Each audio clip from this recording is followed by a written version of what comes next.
starting in August, I am beginning the most intensive training that we've ever offered here at Rewald University. It's an 11-month live-in training, and it struck me the other day that the training manual that I made up for students in this program might be something that would be inspiring or useful to all of you.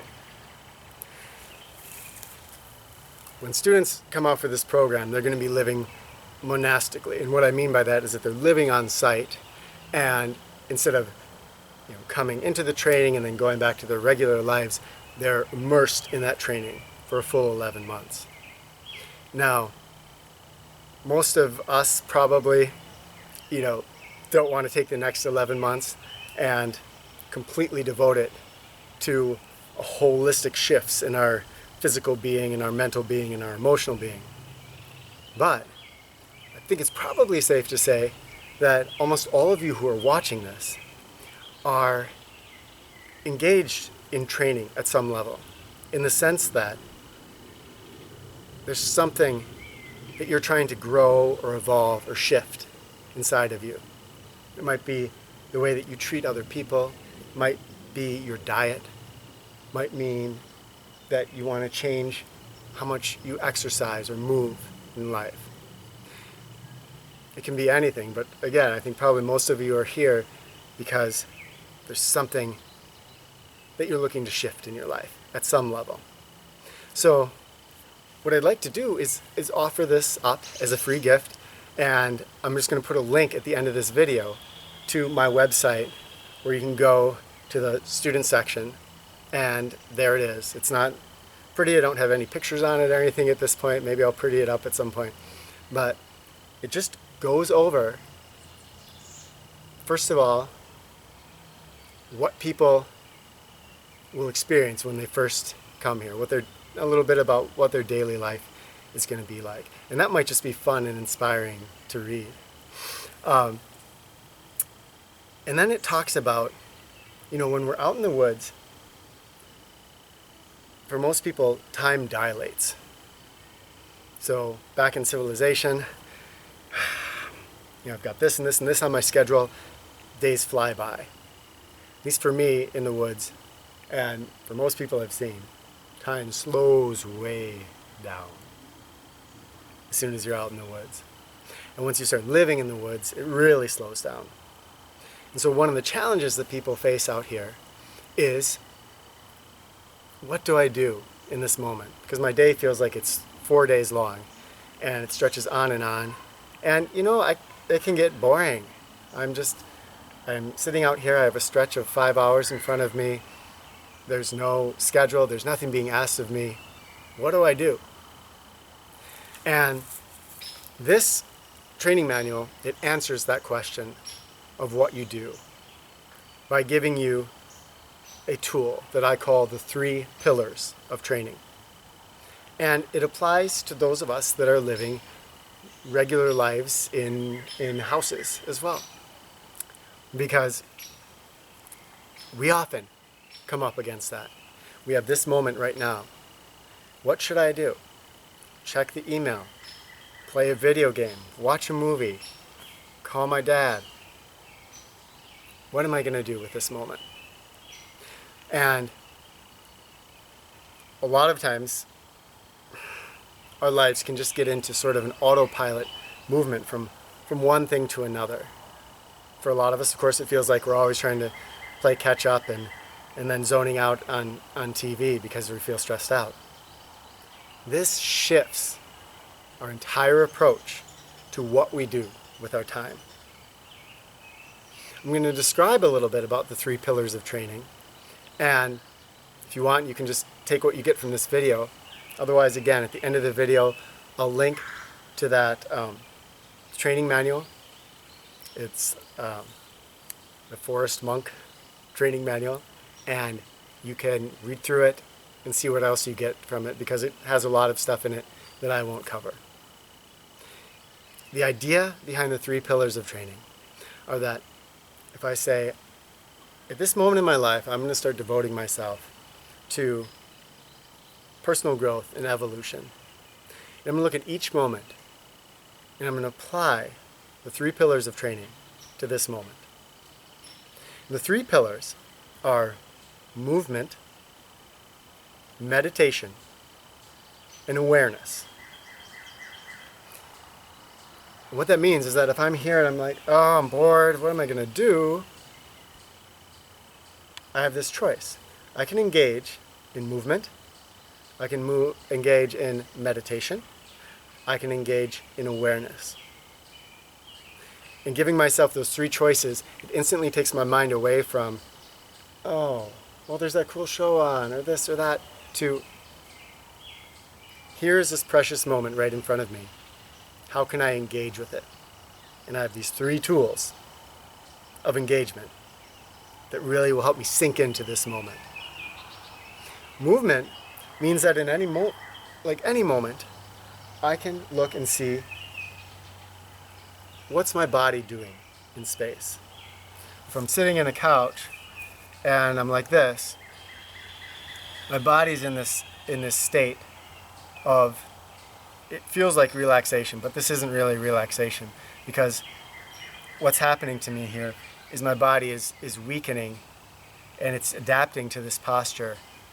And then over time, my back's going to start hurting. I'm never going to be able to get comfortable because I was always trying to be comfortable.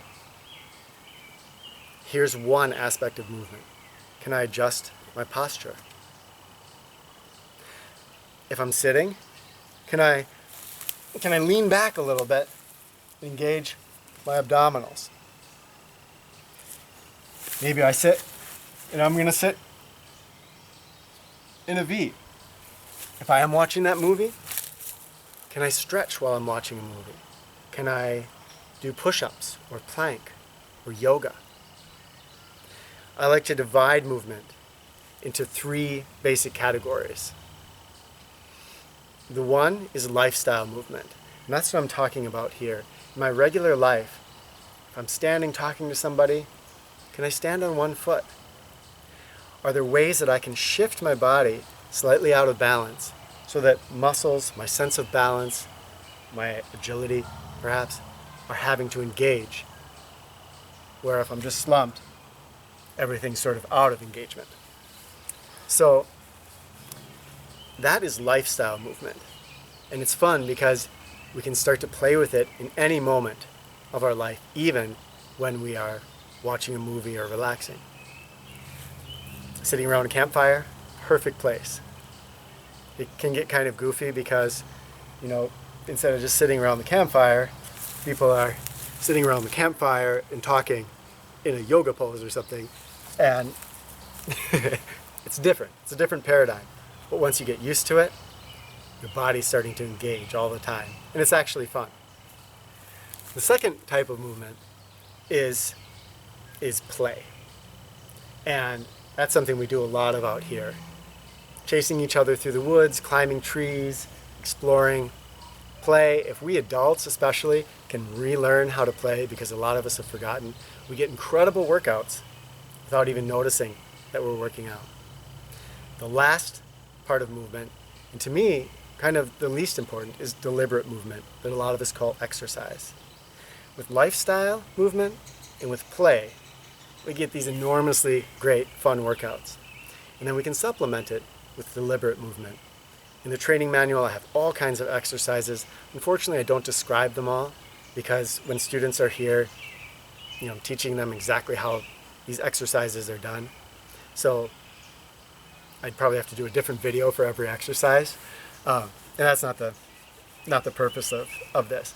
But there it is. You can take a look, and maybe some of those deliberate movement things will give you some ideas of some different exercises that you could incorporate into your life. Meditation. I covered meditation in another video. And I tried to strip it of all dogma and just make it simple, and I kind of gave it a little bit of a scientific bent there.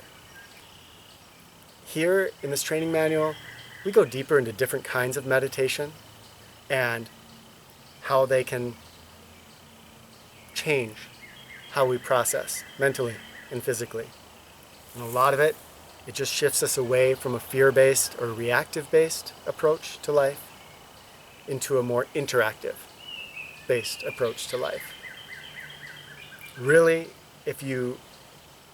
meditation's nice because if you want to get mystical about it, you can. If you want to be scientific about it, you can. And you don't have to cross that line. So wherever you are in your worldview, meditation, it makes sense. Push-ups for the mind is the way I put it in that other video. And the last part is awareness. And awareness is the most difficult to explain, and so it's not explained in depth, though I do talk about it in some interesting ways in that handbook. But awareness is developing, taking our awareness away from inside, which we do with meditation, to our internal state, to our apparently external world. And that means being aware of my body and its movement. And a simple exercise that's in here is what I call, I think in the handbook I call it the dance. And what you're doing there is that when you take something and you're going to place it, you do it deliberately. Often I catch myself plopping things down. My movement can be sloppy. When I catch myself being sloppy, if I stumble, sure sign that I'm not being aware of my movement. Then I stop. Sometimes I'll actually take a couple steps back and redo that movement and do it with conscious awareness of how my movement is going. And when we start to move with awareness, then we stop bumping into things and feeling so clumsy in the world. And awareness also then comes into all of our environment, other people, and of course if you're living in the woods, we can become very aware of the natural environment, of our ecosystem, of the wind, of the clouds, changes in weather, animal sign, the sounds of birds, so much. I think that it would be fun for you to check out this handbook. I think most of you will get something from it. And again, it's just a free gift. Just enjoy it. Use it for whatever you like. You can copy paste it and print it out and add your own things or take things out. My hope is that it's going to inspire you to focus in on whatever it is that you maybe want to shift in your life right now, and consider engaging in conscious training and saying, for the next week, for the next month, for the next year, I'm going to be conscious about my training, and this gives me a tool, the 3 pillars, that I can apply to any moment in my life. I hope you enjoy the handbook if you check it out, and that the 3 pillars of training can come in useful in some way in your life. Thank you much, my friends. Talk with you soon.